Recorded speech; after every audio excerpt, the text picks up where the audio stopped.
అందరికీ నమస్కారం. Welcome to Suman TV. Top doctors ని మీ దాకా చేర్చి వారి ద్వారా సరైన విషయాలు చాలా కరెక్ట్ ఇన్ఫర్మేషన్ తో డేటాతో తీసుకోవడమే మా ధ్యేయం అండ్ మీ దాకా చేర్చడం మా లక్ష్యం. కాబట్టి ఇవాళ ఒక చాలా అనుభవజ్ఞులైన ఎండోక్రైనాలజీ ఎక్స్పర్ట్ ని కలవబోతున్నాం. ప్రొఫెసర్ పివి రావు గారు 40 సంవత్సరాల వారి కెరియర్ లో ఎండోక్రైనాలజిస్ట్ గా ప్రధానంగా క్లినికల్ ట్రయల్స్ చాలా ముందు చూపుతో ముందే రాబోయే ట్రెండ్స్ ఏంటి మెడికల్ సిస్టమ్స్ లో అని కనిపెట్టి ఆయనే ట్రయల్స్ నిర్వహించి ఆ తర్వాత అవి మార్కెట్లోకి రావడం జరుగుతూ ఉంటుంది. ఎక్కువగా డయాబెటాలజీలో, ఎందుకంటే డయాబెటీస్ కేసెస్ పెరిగిపోతున్నాయి కాబట్టి ఆయన కెరియర్లో 40 సంవత్సరాల సుదీర్ఘ ప్రస్థానంలో 5 లక్షలకి పైగా పేషెంట్లను ఆయన స్పృశించుంటారు. అలాగే చాలా మందికి చాలా యూస్ఫుల్ ఇన్ఫర్మేషన్ ఇస్తూ వారి జీవితాన్ని, మెడికల్ ప్రయాణాన్ని సార్థకం చేసుకున్నారు. మన అదృష్టం ఇవాళ వారు మన స్టూడియోలో ఉండడం. ఎందుకంటే అంత ఎక్స్పీరియన్స్ తో మనం చేస్తున్న చిన్నపాటి తప్పులేంటి, ఎలా సవరించుకోవాలో కూడా చెప్తారు. సార్ నమస్కారం, స్వాగతం. నమస్తే అండి. ప్రొఫెసర్ పివి రావు గారు, మీరు ఎండోక్రైనాలజీ విభాగంలో ఎక్స్పర్ట్ కాబట్టి దీనికి అంటే మీరు ఏమన్నా ఒక పూర్వపరాలు ఉన్నాయా మీరు ఇందులోకి రావడానికి? ముఖ్యంగా ముందు నుంచి కూడా నేను ఎంబీబీఎస్ అయిన తర్వాత రీసెర్చ్ సైడ్కి వెళ్ళాను అనమాట. గవర్నమెంట్లో ఐసీఎంఆర్లో రీసెర్చ్ ఫెలోగా వెళ్ళిపోయాను. ఇక ఆ తర్వాత ఢిల్లీలో కూడా మా ప్రొఫెసర్లు అంతా మెడిసిన్ ప్రొఫెసర్లు, నేను పనిచేసిన మెడిసిన్ ప్రొఫెసర్లు ఆ రోజుల్లో 1970 మొదటి సంవత్సరాల్లో ఆయన ఇండియాలోనే ప్రఖ్యాత డయాబెటీస్ స్పెషలిస్ట్ అనమాట. సో ఆయన దగ్గర పనిచేశాను కాబట్టి ఇక ఆయన ద్వారా నేను భారతదేశంలో డయాబెటీస్కి సంబంధించిన విషయాలు నేర్చుకోవడం, దానికి సంబంధించిన సంస్థల్ని నిర్వహించడం, ఇలాంటివన్నీ చేశాను. ఆయన ద్వారానే మాకు ఈ కొత్త విషయాల్లో ఈ ప్రయోగాలు చేయటం అన్ని కూడా 1983 నుంచి నేను ఢిల్లీలో ఉన్నాను. 83 వరకు మెడ్రాస్లో పనిచేశాను. అప్పుడు కూడా మేము అక్కడ కూడా అంత డయాబెటీస్ మీద ఎక్కువగా డాక్టర్లు ఆ రోజుల్లో బాగా మాట్లాడుతూ ఉండేవాళ్ళు. అలా నాకు వారి పరిచయంతో డయాబెటీస్లో ప్రవేశించాలనేటువంటి ఆలోచన కలిగింది. అలాగే ఇక 1978 నుంచి కూడా డయాబెటీస్ లోనే రకరకాల కార్యక్రమాలు నిర్వహిస్తూ రకరకాల విషయాలు తెలుసుకుంటూ, అలాగే డిగ్రీలు కూడా సంపాదిస్తూ ఆల్ ఇండియా ఇన్స్టిట్యూట్ లో మెడికల్ సైన్సెస్ లో పనిచేశాను. 7 ఏళ్ళు అక్కడ పనిచేశాను. ఆ తర్వాత ఇక్కడ నిమ్స్ హాస్పిటల్కి వచ్చి ఇక్కడ కూడా గవర్నమెంట్ లో దాదాపు 25 ఏళ్ళు నేను ప్రొఫెసర్ గా రిటైర్ అయ్యాను నిమ్స్ హాస్పిటల్. అందుకని మాకంతా లైఫ్ అంతా కూడా ఇక ఒకటే డయాబెటీస్ గురించి ఎన్నో రకాల పరిశోధన కార్యక్రమాలు మాకు ఎక్కువ. ఇంత దారుణంగా డయాబెటీస్ పెరిగిపోవడం మీ కళ్ళ ముందు మీరు చూసుంటారు. అయితే భారతదేశం డయాబెటీస్ క్యాపిటల్ అంటారు, అంతా అంటే జంక్ ఫుడ్ అంటారు. కానీ వెస్ట్ లో తినేది జంక్ ఫుడ్డే, మనం చెప్పే జంక్ ఫుడ్ అంటే. మీరు కరెక్ట్గా చెప్పారు, కరెక్టే.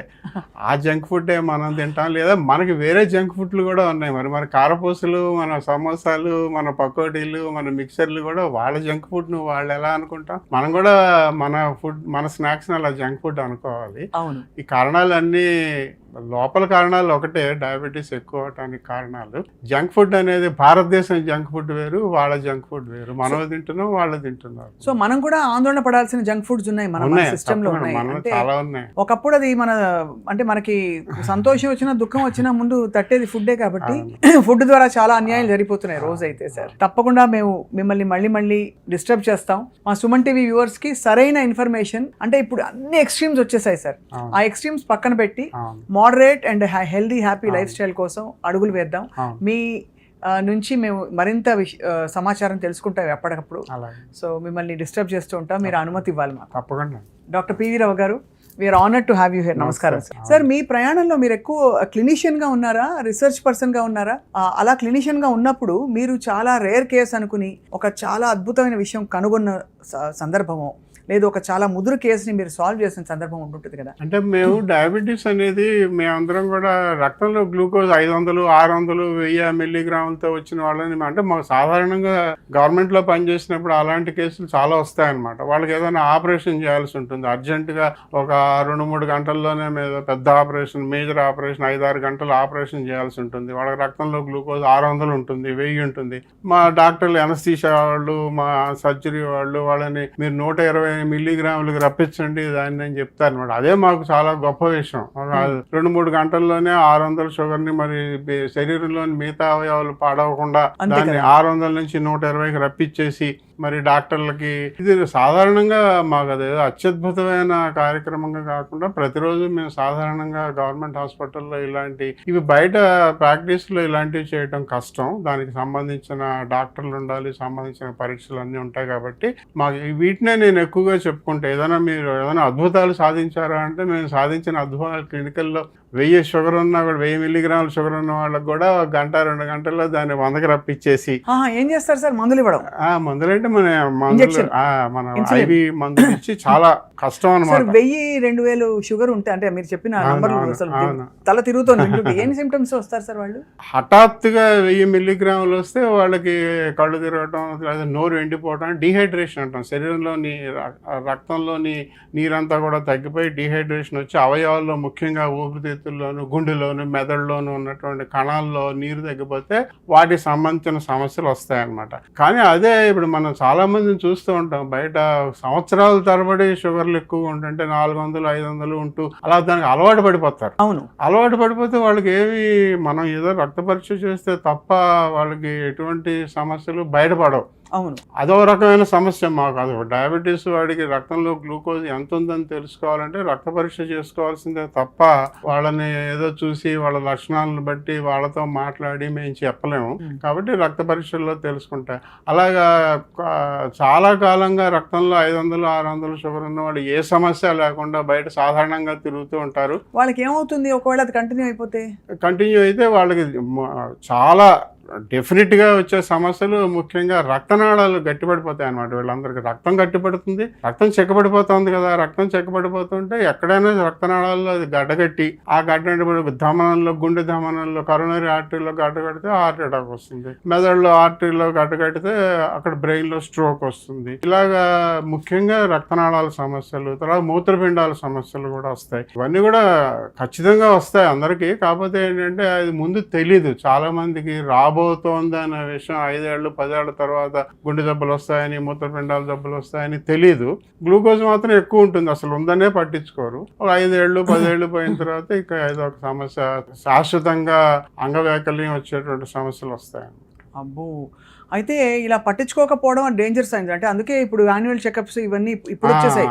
ఆ రోజుల్లో లేవు కదా సార్, అంత అంటే మన దేశంలో అయితే లేవు కదా సార్. ఇన్ని పరికరాలు కూడా లేవు, ఇప్పుడు అన్ని వచ్చాయి. ఇప్పుడు ప్రతి మనిషి ప్రతి ఇంట్లోనూ అందరికీ డయాబెటిస్ మెడికల్ షాప్ ఉంటుంది అంతే కదా సార్.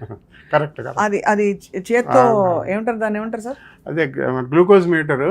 దాదాపు అందరి దగ్గర ఒక బీపీ మిషన్ 2500 రూపాయలు దొరుకుతుంది, ఇదో 1500 రూపాయలు దొరుకుతుంది. CGM దొరుకుతుంది, CGMSలు వచ్చేసాయి. చాలా మంది వాడుతున్నారు. ఇదివరకులాగా కాకుండా టెక్నాలజీ బాగా పెరిగిపోయింది. దానివల్ల అందరికీ అవగాహన పెరిగింది, అది మంచి విషయం. అందరికీ డయాబెటీస్ అంటే అవగాహన పెరిగింది, లావుగా ఉంటే సమస్యల గురించి తెలిసింది, రక్తంలో గ్లూకోజ్ ఎక్కువగా ఉంటే ఏం చేయాలో కూడా తెలుస్తుంది. అవగాహన కార్యక్రమాలు మేము చేస్తున్న వాటితో పాటుగా ఈ పరికరాల వల్ల కూడా ఎవరికి వారు నేర్చుకుంటున్నారు. మీడియా సహకారం చాలా ఉంది గత 30 సంవత్సరాలుగా. ఒక విషయం చెప్పుకోవాలంటే భారతదేశంలోని రాష్ట్రాల అన్నిటిలోనూ పోల్చుకుంటే మన తెలంగాణ, ఆంధ్ర రాష్ట్రంలో అవగాహన ఎక్కువగా ఉందన్న విషయాన్ని ICMR ఇండియా అనే స్టడీలో తేల్చారు.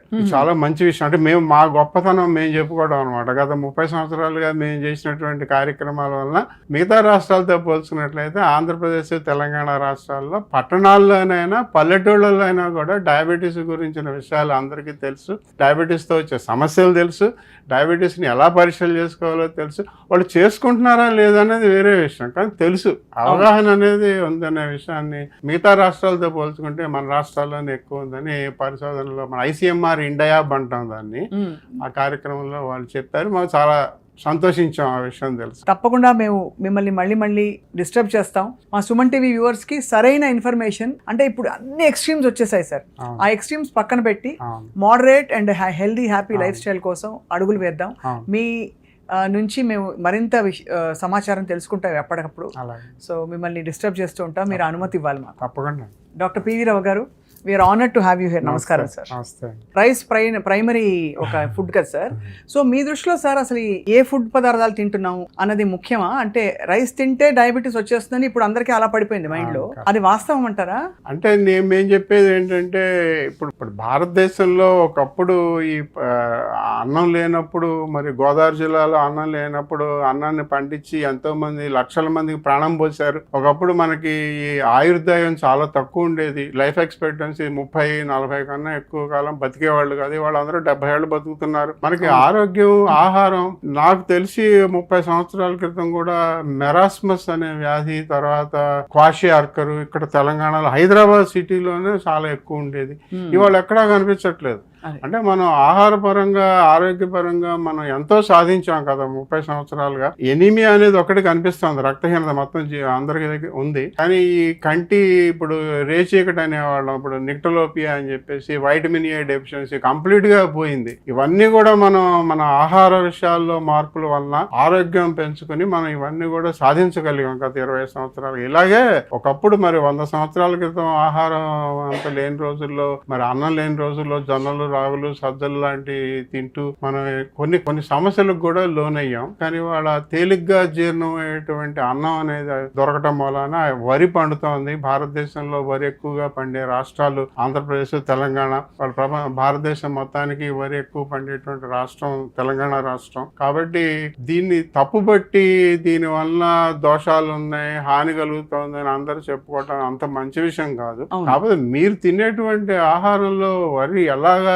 మీరు వాడుకుంటున్నారు, 2 సార్లు మరబట్టారా, 1 సారి మరబట్టారా? తర్వాత ఇవాళ మరి చెప్పుకోవాల్సిన విషయం ఏంటంటే, ఈ ధాన్యాన్ని బాగా మరబట్టి ఆ పైన ఉన్నటువంటి హస్క్, ఆ ఓకా చుట్టూ తీసి దాంట్లోంచి ఆయిల్ తీసినట్లయితే బ్రాన్ ఆయిల్ కి ఎక్కువ డబ్బు వస్తుంది, మనం బియ్యం అమ్ముకున్నా కూడా. అందుకని బాగా మరబట్టేసి మరి ఇవన్నీ బయటకు తీసి ఆయిల్ అమ్ముకోవటం ముఖ్యం కానీ బియ్యం ముఖ్యం కాదు అనే ఉద్దేశంతో బాగా తెల్లగా శుభ్రంగా జీర్ణం అయిపోయి, ఆహారం తీసుకున్న, అన్నం తీసుకున్న అరగంటలోనే మొత్తం జీర్ణమైపోయి రక్తంలోకి వెళ్ళి, అంటే గ్లైసిమిక్ ఇండెక్స్ ఎక్కువ బాగా పెరిగిపోయేలాగా చేసి పండిస్తారు. అలాంటి ఆహారం తీసుకోవటం వల్ల మన తప్పు, మన వంట పద్ధతుల్లో తప్పు, అంతేగాని అన్నాన్ని తప్పు పట్టకూడదు. ఎంత గొప్ప మాట అన్నారు సార్. అంటే మీ అనుభవం కనిపిస్తోంది స్పష్టంగా. అన్నాన్ని తప్పు పట్టలేము, మనం పండించే విధానం, దాన్ని ప్రాసెస్ చేసే విధానం తప్పు కాబట్టి అది మనకి చేటు చేస్తోంది. సార్, ఇప్పుడు మీరు ఈ డయాబెటీస్ పరీక్షల్లో మనకి HbA1c ఒకటి కామన్ గా, ఫాస్టింగ్ గ్లూకోజ్, అయితే ఇప్పుడు ఫాస్టింగ్ ఇన్సులిన్, హోమాయార్ ఇవన్నీ అంటున్నారు.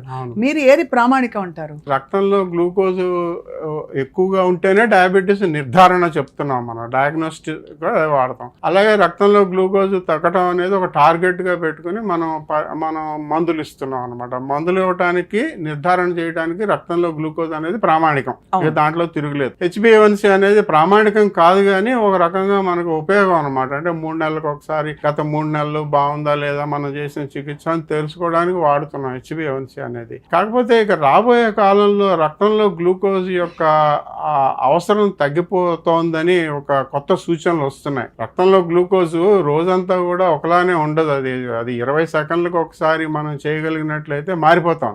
ఆ మారిపోవడం కూడా వేరియబిలిటీ చాలా ఎక్కువగా ఉంటుంది అనమాట. అంటే ఒక 5 నిమిషాల క్రితం 100 ఉంటే 5 నిమిషాల తర్వాత 300 ఉండొచ్చు, మళ్ళీ 5 నిమిషాల తర్వాత మళ్ళీ 50 ఉండొచ్చు. వేరియబిలిటీ ఎక్కువ ఉంటుంది. కాబట్టి ఏదో రక్త పరీక్ష చేసి ఉదయం తిన్న తర్వాత, గంట తర్వాత, 2 గంటల తర్వాత రక్త పరీక్ష చేసి దాంట్లో ఉన్న షుగర్ని బట్టి ఆ రోజంతా ఇలాగే ఉందని మనం ఊహించి మందులు ఇవ్వటం అనేది తప్పు. సో మరి డయాబెటీస్ ఉందా లేదా అని ఎలా నిర్ధారిస్తాం మనం? అదైతే రక్తంలో గ్లూకోజ్ దానికి మంచి ఒక నెంబర్ కూడా ఇచ్చేసారు, సంఖ్య. 125 ఉంటే డయాబెటీస్ లేదు, తినకముందు 126 ఉంటే డయాబెటీస్ ఉంది. అలాగా ఫాస్టింగ్ అంటున్నారు. ఫాస్టింగ్ బ్లడ్ గ్లూకోజ్ తిన్న తర్వాత 140, 200 నెంబర్లు ఇచ్చారు.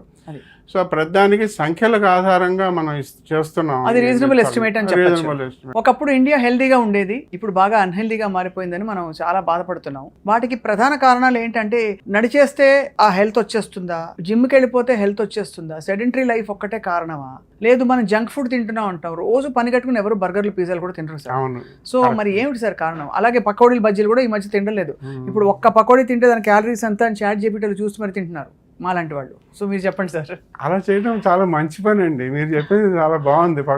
ఇప్పుడు నెమ్మదిగా గూగుల్లో అన్ని వచ్చేసాయి కాబట్టి మీరు పకోడీ తిన్నప్పుడు దాంట్లో ఎంత క్యాలరీలు ఉన్నాయని తెలుసుకొని తింటాం. క్యాలరీలో నేను ముఖ్యంగా చెప్పేది, మీరు చూడండి, ChatGPTలో చూస్తూ ఉండండి, గూగుల్లో చూస్తూ ఉండండి, ప్రతిదాన్ని కూడా మీరు అందులో ఏముందని తెలుసుకోవటం చాలా ముఖ్యం. అవును, ఇప్పుడు మనకి సమస్యలన్నిటికీ అదే మూల కారణం, మన ఆహారమే. కాబట్టి పకోడీలో ఎంత నూనె ఉందో తెలుసుకోవాలి, బాగా ఉంటుంది, అది ఇంపార్టెంట్. అంతేగాని అందులో ఎంత షుగర్ ఉంది, ఎంత కార్బోహైడ్రేట్, కార్బ్స్ అనేది అనవసరంగా దాని మీద ఒక దుష్ప్రచారం జరిగిపోయింది. రైస్ తినకూడదు, అన్నం తినకూడదు, పంచదార తినకూడదు, కార్బ్స్ అనేవి తగ్గించేయాలి, కట్ చేయాలి. కార్బ్స్ తగ్గిస్తే చాలా సమస్యలు వస్తాయి. 55% కన్నా తక్కువ కార్బ్స్ అంటే మనం తీసుకున్నటువంటి పిండి పదార్థాన్ని, మనం మనిషి అనేవాడు పిండి పదార్థాల మీదే బతుకుతున్నాడు. అయితే 1800 క్యాలరీస్ వేసుకుంటే ఉజ్జాయింపుగా, అందులో 900 క్యాలరీస్ దగ్గర దగ్గర మీకు కార్బ్స్ నుంచి రావాలంటున్నారు. రాకపోతే మనకు ఆరోగ్య సమస్యలు ఎక్కువ అవుతాయి అన్నమాట. 55% ఉండాలి, 50% కాదు, 55% ఉండాలి. అంటే 1000 క్యాలరీస్ అనుకుంటే కూడా sir 250 grams of carbs we need 100%. Because 250 into 4 ఒక్కొక్క gram of carb is 4 calories కదా సార్. కాబట్టి 55% అయినా కూడా పిండి పదార్థం ఉంచుకోవాలి. మనకి వాళ్ళ భారతదేశంలో ఆహారంలో లోపాలు ఏం జరుగుతున్నాయంటే, ఒకటి ప్రోటీన్ తక్కువ ఉంది, ఆ మాంసకృతులు తక్కువ ఉండటం వలన మన అందరికీ చాలా సమస్యలు వస్తున్నాయి, అదొక విషయం. రెండో విషయం ఏంటంటే నూనె పదార్థాలు ఎక్కువ అవుతున్నాయి. మామూలుగా నూనె పదార్థాలు ఎక్కువ అవటం అంటే, మరో విషయం చెప్పుకోవాలంటే, మనం వాడేటువంటి వంట పద్ధతులు మనం దాన్ని బాగా మరిగించి, అంటే నూనెలో ముంచి, ప్రపంచంలోని అన్ని దేశాల్లోనే ఏదైనా ఆహారం తీసుకోవాలంటే దాని మీద వాళ్ళు వేడి చేసుకుని నూనె జల్లుతారు కానీ దానిలో ముంచి దాన్ని వేడి చేయరు. రెండోది ఏంటంటే, నిన్న పండించిన పదార్థాన్ని, ఆహార పదార్థాన్ని మళ్ళీ రెండోసారి మూడోసారి వేడి చేయడం కూడా మనకు సామాన్యం అయిపోయింది. సో ఆ వేడి చేయడం వల్ల కూడా దానిలో ట్రాన్స్ఫాట్స్ వస్తాయి, ప్లస్ క్యాన్సర్ కలిగించేటువంటి పదార్థాలు కూడా వస్తాయి. ఇటు పక్కన గుండె జబ్బులే కదా, అటు క్యాన్సర్ జబ్బులు కూడా వస్తాయి. కాబట్టి ఇలాగా రెండోసారి వేడి చేయడం అనేది తప్పు. తర్వాత నూనెలో ముంచి వేయించడం తప్పు. ఇవన్నీ కూడా మనం ఎక్కువగా వంట పద్ధతుల్లో, మన భారతదేశం వంట పద్ధతుల్లో ఇవన్నీ జరుగుతున్నాయి, కానీ వీటిని మరీ ఎక్కువగా వాడుతున్నాం అనమాట. ముఖ్యంగా ఏదైనా మనం పెళ్లిళ్ళకి కానీ ఫంక్షన్లకు కానీ వెళ్తే, నిన్న తయారు చేసింది, అదే వాళ్ళ పొద్దున్న తయారు చేసింది వేడి చేసి మనకి ఇస్తున్నాం. మనం కూడా 2-3 రోజులకు ఒకసారి కూరలు చేసుకుని మైక్రోవేవ్ లో పెట్టుకుని తింటున్నాం, రోజు అదే వేడి చేసుకుని. సో ఇవన్నీ కూడా సమస్యలు ఉన్నాయన్నమాట. అంతేగాని ఆహార పదార్థాన్ని తప్పు పట్టకూడదు. అంటే ఏదో బియ్యం తప్పు, లేకపోతే పొటాటో, బంగాళదుంప తప్పు అలా అనకూడదు. దాన్ని వండే పదార్థాల్లో, వండే పద్ధతుల్లో తప్పులు అనమాట. సో ప్రధానమైన కల్ప్రిట్స్ నాకు అర్థమైంది, సూపర్ రిఫైనింగ్ రైస్ అండ్ పిండి పదార్థాలు ఒకటి చెప్పారు, రెండు నూనె పదార్థాలు మనం గ్రహించట్లేదు, కార్బ్స్ ని తప్పు పడుతున్నాం, కానీ యాక్చువల్లీ కల్ప్రిట్ ఇది. ఎందుకంటే మళ్ళీ కూరలు వేడి చేస్తే అది బ్యాడ్ ఫ్యాట్ గా మారుతుంది. రెండోది ఆ ఫ్యాట్ కంటెంట్ కూడా బాగా ఎక్కువ అవుతుంది అది. సో చాలా ఇది అంటే ఇది గ్రహించకుండా చేస్తున్న తప్పులు సార్. ఎందుకంటే 2 కదా బజ్జీలు, ఒక 2 బజ్జీలు తింటే ఒక చక్కగా అంత నూనె వచ్చేస్తుంది మన బాడీలో, అంతే కదా సార్? అవును, 3వ వంతు నూనె ఉంటుంది. మీరు పకోడీ కానీ బజ్జీ కానీ కారపూస అయితే చేతికి తగలదు, ఏది తగలకుండా నూనె వెళ్ళిపోతుంది లోపలికి. కాబట్టి ఏదైనా మీరు ఒక ఆహార పదార్థం, మన భారతదేశ వంటకాలు ఏం తీసుకున్నా కూడా, మిఠాయిలు కూడా ఏం తీసుకున్నా కూడా దాంట్లో 3వ వంతు నూనె పదార్థం ఉంటుంది అన్నమాట. ఇప్పుడు అయితే మనకి గతంలో హెల్దీగా ఉన్న ఇండియా అన్హెల్దీగా మారడానికి ఇదే కారణం. అంటే దానికి తగ్గట్టు మనం నడవట్లేదు, ప్రభుత్వ పరంగా ఆలోచించినట్లయితే మనకున్న సమస్యల్ని మనం చాలా తగ్గించుకున్నామండి. ఇప్పుడు భారతదేశం ఒకప్పుడు అనారోగ్యాలు ఎక్కువగా ఉండేటువంటి రోజుల నుంచి వాళ్ళ ఆరోగ్యం ఉన్నారు వేరే. కానీ కమ్యూనికబుల్ డిసీజెస్ తగ్గాయి, కానీ లైఫ్ స్టైల్ డిసీజ్ కొంచెం పెరిగినట్టే కదా సార్? కరెక్ట్. ఇన్ఫెక్షన్స్ డిసీజెస్ అన్ని తగ్గిపోయినాయి, బాగా తగ్గాయి. అవును. కాకపోతే ఇప్పుడు ఈ నాన్ కమ్యూనికబుల్ డిసీజెస్ అంటే మరి ఈ గుండె జబ్బులు అవుతానేమి, క్యాన్సర్లు అవుతానేమి, ఊబకాయం, తర్వాత డయాబెటీస్, ఇవి పెరిగాయి అనమాట. అలాగా మొత్తం అంతా అనారోగ్యంలో వెళ్ళామని అనుకోకూడదు. మనకి ఇంకా అవకాశం ఉంది. మనకి ఇప్పుడిప్పుడే మిగతా దేశాలతో పోల్చుకుంటే ఇప్పుడిప్పుడే మనం ఈ జబ్బులకు లోనవుతున్నాం. భారతదేశాన్ని డయాబెటీస్ క్యాపిటల్ అని చెప్తారు, కానీ సంఖ్యాపరంగా చూసుకుంటేనే క్యాపిటల్, కానీ మన శాతం చూసుకున్నట్లయితే మన భారతదేశంలో డయాబెటీస్ అమెరికా, చైనాలో ఉన్నట్టు లేదు. మనకి 10%, 25 ఏళ్ళు దాటిన వాళ్ళలో 10% అనమాట. అందుకని మనం ఏమి అంత మొత్తం పాడైపోయి ఏం లేవు అనారోగ్యంగా. కాబట్టి మనం కూడా ఇప్పుడు తెలుసుకోవడానికి అవకాశం ఉంది, మార్చుకోవడానికి అవకాశం ఉంది, అవగాహనకు అవకాశం ఉందండి. ఆ విషయం తెలుసుకోవాలంటే మనం ఏమి మొత్తం అంతా పాడైపోయాం. మనం తీసుకునేటువంటి ఆహారం అలా మిగతా దేశాలతో పోల్చుకుంటే మనమే బెటర్ గా ఉన్నాం. మనమే, అదే కరెక్ట్ సార్, మీరు వాస్తవంగా చెప్పారు. ఇంకా మన కూరగాయలు వాటన్నిటికీ కాస్త గుర్తింపు, గౌరవం ఉంది. వేరే దేశాల్లో హార్డ్ మీట్స్ తినే దేశాలు ఉంటాయి, రెడ్ మీట్ ఎక్కువ తినే దేశాలు కూడా ఉన్నాయి సార్ మన దగ్గర. 20 సంవత్సరాల మోర్టాలిటీ డేటా అమెరికా వాళ్ళ డేటా తీసుకున్నట్లయితే భారతదేశం కన్నా ఎక్కువ మరణాల సంఖ్య వాళ్ళ దగ్గర ఉంది, మన దగ్గర కాదు. వాళ్ళకన్నా మనం చాలా వెనకబడి ఉన్నాం. మన హాస్పిటల్స్ అయితేనేమి, వైద్య సదుపాయాలు అవుతాయి. కానీ చివరికి మోర్టాలిటీ డేటా, మార్బిడిటీ డేటా తీసుకున్నట్లయితే 20 సంవత్సరాలు అమెరికాది ఇండియాది పోల్చుకున్నట్లయితే మనమేమి వాళ్ళతో పోల్చుకుని బాధపడాల్సిన అవసరం ఏం లేదు. మనకు ఆరోగ్యంగానే ఉన్నాం మనం. కాకపోతే రాబోయే కాలంలో మన ఒబిసిటీ పెరుగుతోంది, డయాబెటీస్ పెరుగుతోంది, గుండె జబ్బులు పెరుగుతాయి. ఆ సమస్యలు మనకు ఉన్నాయనే విషయం మనకు తెలుసు. అవగాహన నేర్చుకుని దానికి కావాల్సినటువంటి పద్ధతులు మార్చుకోవడానికి అవకాశం ఉంది. మనకు అవకాశం ఉంది. మీరు చెప్పినట్టు కూరగాయలు అవుతానే, పళ్ళు అయితేనే, మనం వాడినంత కూరగాయలు, పళ్ళు, ఆహార పదార్థాలు మిగతా దేశాల్లో లేవు. కాబట్టి మనం మనకు అదృష్టవశాత్తు మనకు చాలా అవకాశం ఉంది మార్చుకోవటానికి. 100 ఏళ్ళు బతకడం ఎలా అని ఎవరైనా అడిగితే ఒక అమాయకమైన ప్రశ్న. 100 ఏళ్ళు అంటే సుదీర్ఘకాలం. మీరు ఏం చెప్తారు సార్ దానికి? ఒక విరుగుడికి అంటే ఈ 3-4 సూత్రాలు పాటిస్తే, ఉదాహరణకి నన్ను అడిగితే సార్, మా ఇంట్లో మా తాతగారు ఆయన శాకాహారిగా బతికారు. ఒక పూట భోజనం, ఒక పూట టిఫిన్, మధ్యలో ఏం ఉండదు. ఇలా కొన్ని నియమాలు పెట్టుకున్నారు. ఆయన టీ, కాఫీ ఇంకా అసలు అక్కడి నుంచి డైవర్ట్ అవ్వరు, ఎంత టెంప్ట్ చేసినా కూడా. ఆయన డిసిప్లిన్ అది. సో మీరేమంటారు? ఏమిటి సార్ మనకి మూలం?